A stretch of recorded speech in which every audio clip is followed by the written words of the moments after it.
Hello guys, welcome back to the channel. In today's video, I'm going to show you how you can start the special Breakbird event in Heartopia during the Modular Street Festival update. Okay, let's get into it guys. This is a new event in Heartopia, and if you want to join the event, you need to go to this area. You can go to the Anen mountain right here. You can track this event. Okay, and now it's available.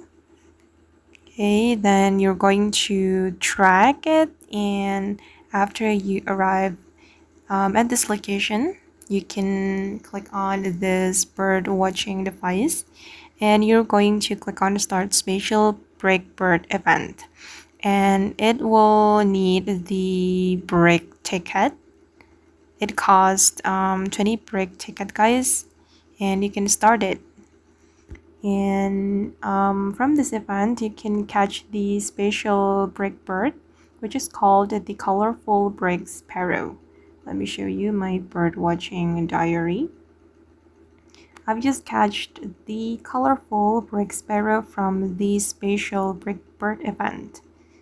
Okay, we can only meet this bird during the event, guys, so you really need to join this event if you want to capture this colorful brick sparrow.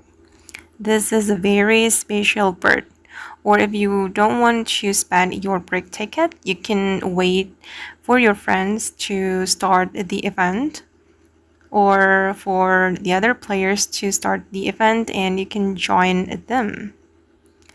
Okay guys, and that's how you can start the special Breakbird event in Heartopia. I hope this video will be useful for you. Thank you so much for watching and bye!